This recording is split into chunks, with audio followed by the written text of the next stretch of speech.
When did you guys get started, and what was that landscape like, and all that stuff? Yeah, so we started Roc Brewing. We're going to celebrate 12 years doors open here in June, Wow. which is crazy. So I've been in the brewing world 14 years now. So started out of college. A friend and I, my mom bought us a homebrew kit one afternoon, and we were like, yeah, let's do this. We're going to go for it. And didn't expect, what the journey has been over the years. And we started off with a one-barrel system, doing some contract brewing with Rohrbox and John Erlob, huge mentor and helper. That's cool. Then in 2014, my business partner moved on. So it's just my mom and I. And we brought on Nick, our current head brewer, who's been here coming up on 9 years now, which he's also very crazy to think. We brought in a 7-barrel brew house, brought all of our production back in, and have been producing out of here since then. And then in 2020, we decided that we were going to expand, took over the whole entire building. So we went from 2,800 square foot brewery with 600 square foot tap room to a 2,800 square foot tap room with 7,000 square foot brewery. So I got a full restaurant and, very unique experience here, but the landscape's changed so much since we've opened. Oh, So I bet. Yeah, 12 years. What was that like, having the space, like owning the business and the tap room and having to rely on somebody else for the contract brewing? Was that easier? Was it more challenging because it's like, okay, I need this beer, but I'm relying on their production schedule? Yeah, so there's definitely been some of those challenges. I mean, we still do some contracting. So our biggest best-selling beer is the Whoop-Ass Double IPA. Okay. And we do that in cans out at Resurgence so that we can keep up with the Wegmans accounts. And honestly, we've been very fortunate. When we started working with Rohrbox, they were great to us and really helpful, really got us off the ground. They had the two systems. They had their 7-barrel and then their 20-barrel system. So we could play around with batch sizes. And wasn't too much of an issue, but definitely there was a point where we needed to take control back and really scale up the amount of offerings that we had that were more than just the 3 core brands that we did there and then all the little brands here. It really needed that level of consistency and quality. So having that was the big part. Was it allowed us to play around all the time with what we wanted to do at a scale that really worked. Yeah. I can't imagine the mindset of having a beer that you're putting out that's yours, that's being brewed somewhere else. I've never thought of it like that before. Anytime I've had the conversation about contract brewing, I'm having it in the brewery that has this massive system that's doing it for other people so they can stay afloat, not the brewery that needs the contract, And so that's really interesting. I've never put myself in those shoes before. Was that like, is that a tough situation to be in, to think about like quality control or trying every beer that comes off the system? Yeah, I mean, it's a big thing of setting up the right relationship too. So we had one time where we were trying to work with someone who was great. They worked with us, but we just couldn't get it right. We couldn't get the same consistency, and ultimately parted friends and just both ate part of the cost but it came down to having a good relationship going into that. And we have a really great relationship with Resurgence, and it makes it easy. We know all the brewers there. We spend a lot of time getting to know each other, do stuff together. So that's cool. It makes it real easy, and we knew right away that we could hit the consistency and quality. We've been fortunate. I know that's not always the case. So we don't have to do a ton of quality control, but when we bring it in-house, we do tasting panels with it, make sure that's on point to what we want it to be, and we've been very fortunate. So we were talking a little bit before we got started about how many breweries in an area is too many. A conversation I've had a lot on the podcast and off the podcast over the years. But so there's 15 here in Rochester, is that right? Yeah, in downtown Rochester, okay. The city itself, there are 15 breweries now. If you get into Monroe County, it's about 40. And if you get into like the Finger Lakes region, you're 200 plus in just like the small area around Rochester. So the greater Rochester area, yeah. It's a very different landscape. You know, when we opened up downtown, there was Rohrbach's production facility and Genesee's production facility. You know, now there's 15 tap rooms and breweries downtown. It's a very different place. That's wild. I mean, what are your views on that as somebody who's like deeply ingrained in the industry? Because is there 600 in the state? There's a lot. 529 okay. was the last I heard. Okay. So I'm on the board for the New York State Brewers Association. Yeah. We've worked a lot with the local breweries. We kind of run 585 Brewers, which is Okay. a bunch of us just getting together and drinking once a month. But it's to the point where, you know, Genesee's opened up their doors and done lab testing for a lot of us. And we share ingredients. Say, you know, your hops didn't come in time, you know, we'll swap them around. We share yeast. We learn from each other. So it's been great here, and we're a really tight-knit community. But it's also elevated the quality in Rochester, Yeah. which is really important. Kind of my view is, you know, we're willing to help anyone, and glad to, but the industry has changed, and it's really come to the point where we have to start talking about we're a mature market, we're not a growth market. 2016 was the last year you saw, like, double-digit growth in craft beer, and the last few years has been pretty flat. So, you know, I'm not going to tell you don't try to open a brewery, but I am going to warn you, like, we've all made the mistakes, and you should talk to us before you do, because we can help avoid the mistakes that you're inevitably going to make opening a business. Yeah. Or, you know, maybe, you know, there's a lot of breweries out here that are struggling and have success, but have seen tough times over the last couple of years. Yeah. Maybe you buy a brewery, you know, instead Yeah. of opening your own brewery. You know, there's other opportunities if you really want to get into this industry. So, Yeah. you know, it's definitely going to be an interesting conversation over the next couple of years. Yeah. There's space too for people to like be able to get their beer brewed for them. Like, right, get their licensing, go through, even if it's opening a small tap room or trying to go the bottle or can route. Still wildly expensive and a risk, but Yeah, I mean, it's a really interesting time where there's still a lot of capacity out there. So we've done some contracting before. We contract our beer. We make beer for other people.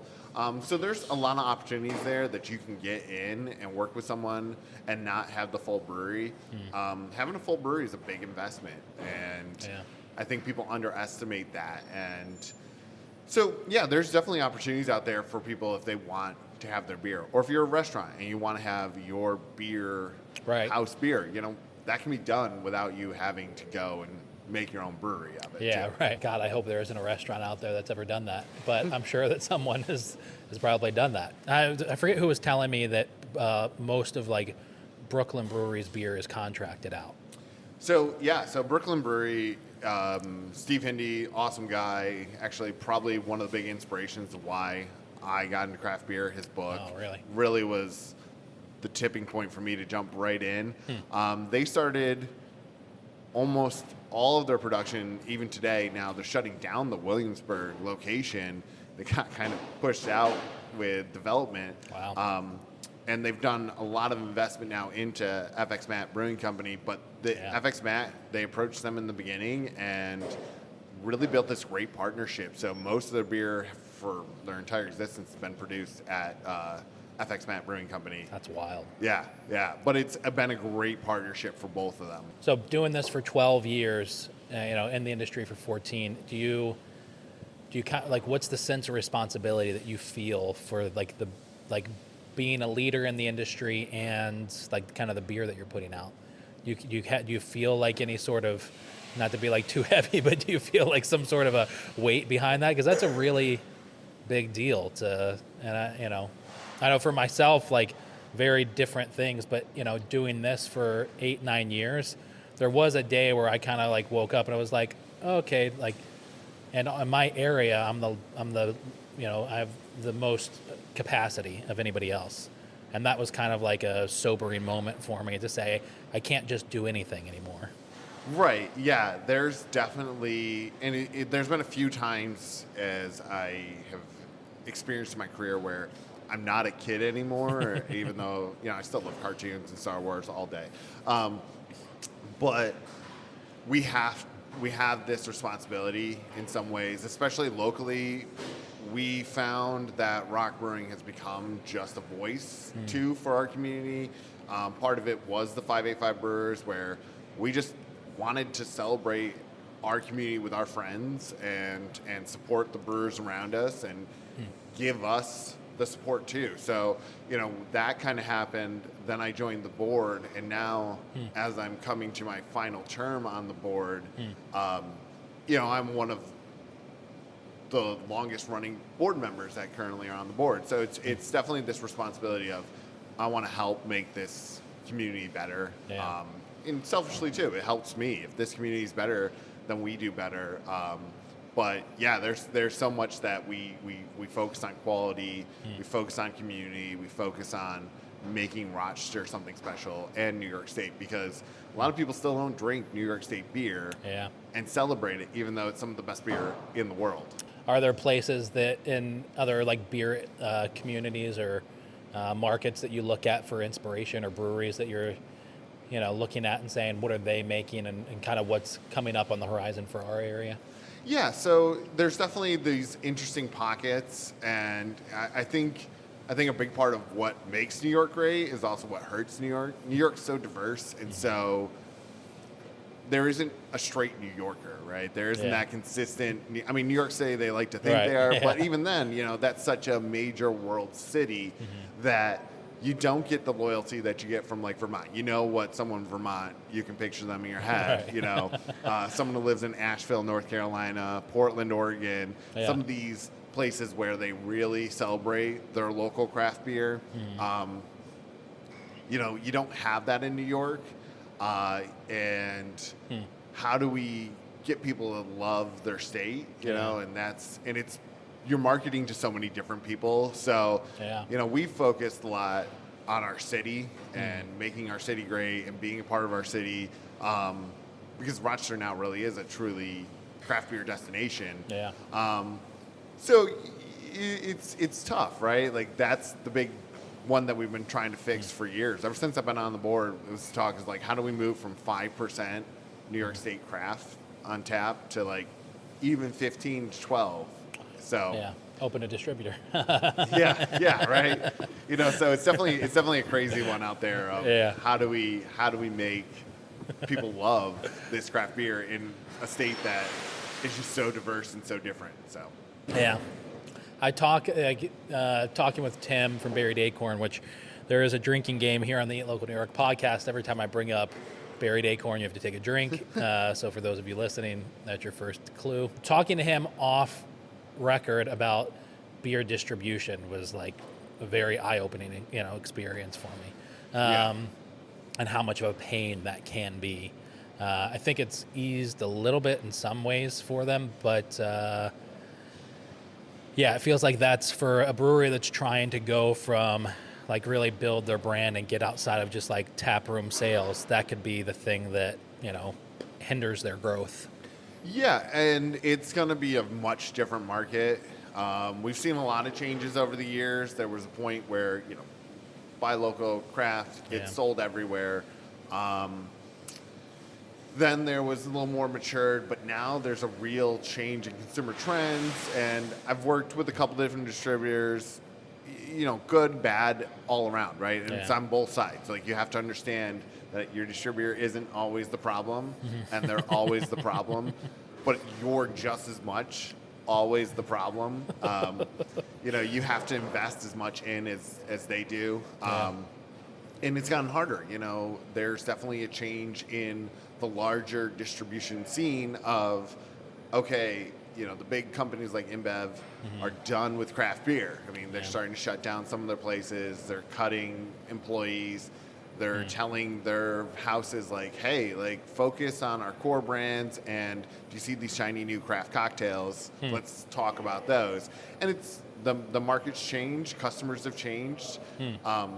Trying to become a big regional brewery, it's not there anymore, and it's not a solid business plan in the current market. Distro right now is really, really hard.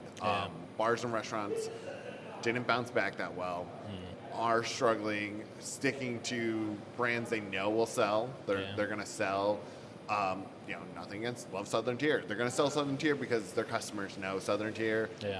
So it's definitely a difficult time to just say like I'm going to jump in a distributor and I'm going to blow up because of that. And it's like cool, but like you're going to have to put the investment behind it. You're going to have a sales rep. If you don't have a sales rep in the market, you're not selling. Yeah. So. You think that's kind of the progression? Is that like the foreseeable future for brewing in at least upstate is kind of like the medium micro brewery, so to speak? Yeah, I think that's going to be a big part of it. I think there's going to be some consolidation. I think there's going to be breweries that merge together to, help with efficiencies. I think there are going to be closures. Mm-hmm. It's just the reality of when you get to this point in a business that is such a mature market. Yeah. There's some ins and outs. Yeah, it's going to be definitely a crazy couple of years, but focus on what makes you guys great and what you guys do well versus trying to chase trends and stuff or getting too big too fast. That's going to be the tricky pinch point for a lot of people, I think. Yeah. I look at videos from beer drops 6, 7, 8 years ago, and like Now and Later, in Syracuse, Yep. There'd be a new beer drop from a specific beer, specific brewery, and not talking about just like but so, and there'd be people lined up around the block, Right, and multiple posts on limits of how many cans you can get or whatever, and trying to figure out how, as like somebody who's in marketing for beer people, how I could help them get there. I've been trying to figure out for the past couple of years. I think I've ultimately determined that's not going to happen. Right. And so I wonder, like, will those days ever come back? I think there's going to be some of those hype breweries that are going to pop up. I mean, just an interesting example is there are, some breweries that before you couldn't ever get into a store and distro, you had to go to the place and you had to stand in line. And now all of a sudden you see them on the shelves. Well, it's not because they necessarily want to be on the shelves. Right. It's because no one's in those lines like they used to be. And that's just how brands change. There are definitely going to be some. There's still some that are really hot brands, and you have to then decide what is going to be that model for you. Mortalis, I'm good friends with those guys, had a lot of that, but now have spread deeper into the market with opening up a tap room downtown, and trying to reach their customers in different ways versus trying to go distro. But we'll see. I don't think we're going to see as many breweries do that, and if you're opening your doors expecting that, it's going to be a hard lesson because that doesn't happen to every brewery. That's 1 in 1,000 that happens to. So you can't build your model on that. So. Yeah, it's wild. It really is an interesting world. To think of like, I'm 36, but still like being an early drinker of craft beer. It's always kind of like that. Or it's always drinking in general has always been sort of like that. Let's tie one on sort of a mentality, and that's something I don't ever see in like the branding or hype or marketing from any craft brewery. Nobody's saying like, come drink 12 of them tonight. And yeah, it's one of those things too where like obviously drink responsibly. Right. Yeah, it's got to be the focus, and that's always been kind of the focus of craft. Is we make better quality beer. It has all these aspects that are better. That's worth more. That's why you pay more. But also it's been a little bit of responsibility.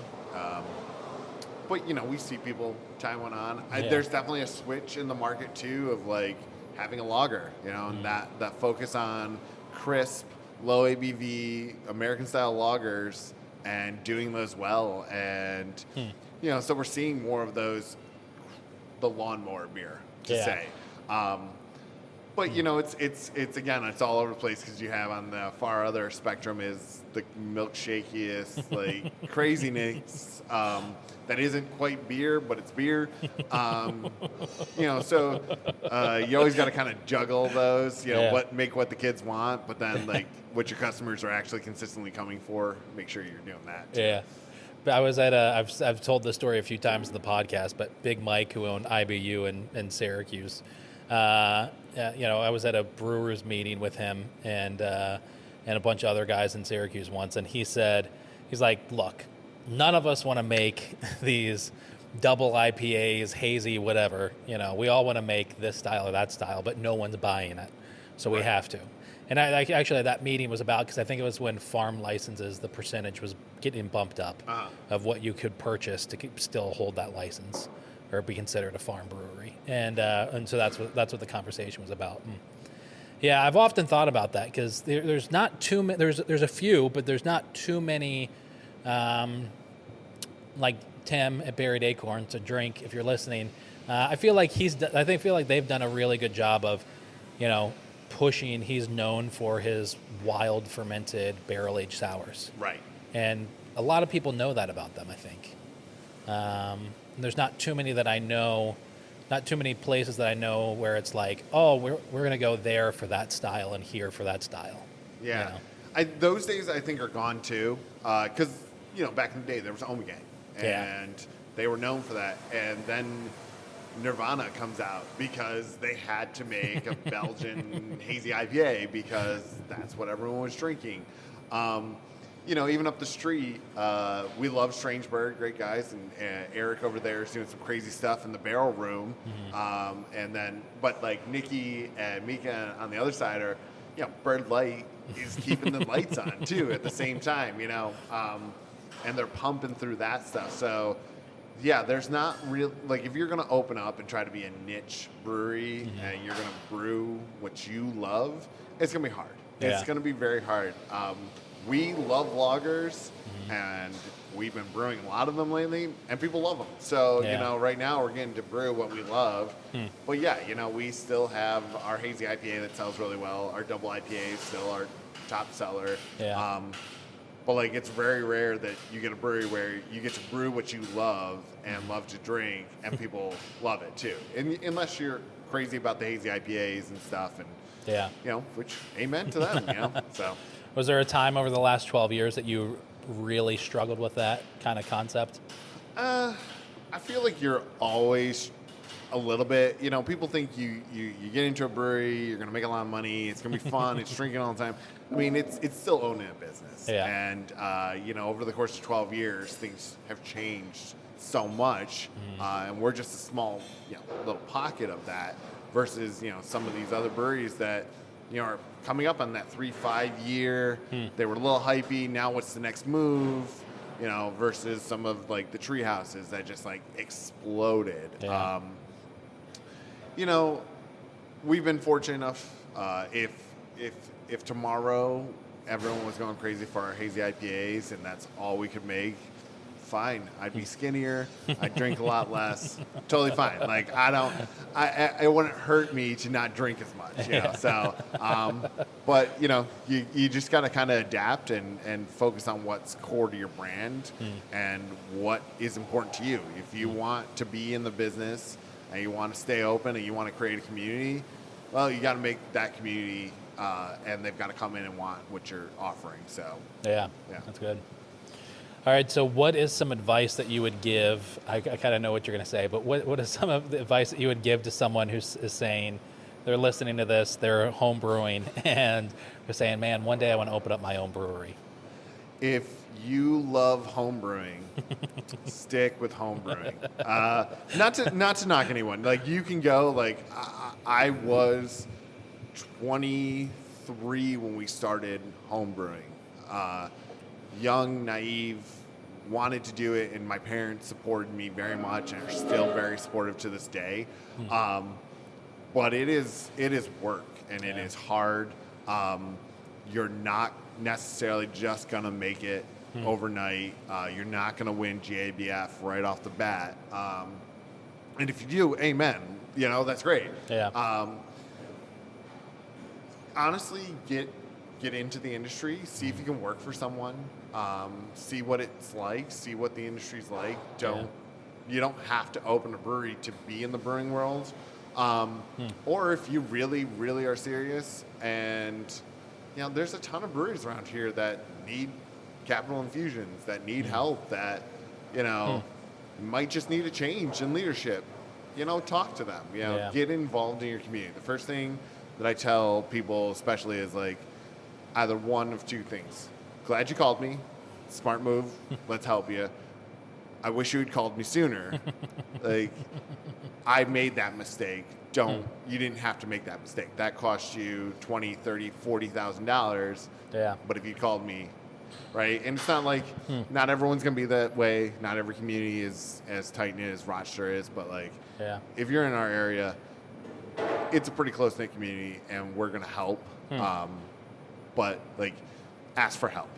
Don't think you know what you're doing. Don't reinvent the wheel. Get some advice. There's plenty of it out there. Yeah, that's great. I've got to say, it's very rare that I do a podcast with somebody where they talk more about the community of breweries and kind of the industry and less about themselves than you have. And brewers and people in the industry that I always talk to are always kind of saying the same thing that you're saying. It's like it's about like the collective. It's not necessarily there's not as much competition. But I just get this really strong sense from you of like you're more of the not that others aren't, but that you're just more authentic about it. That's awesome to hear.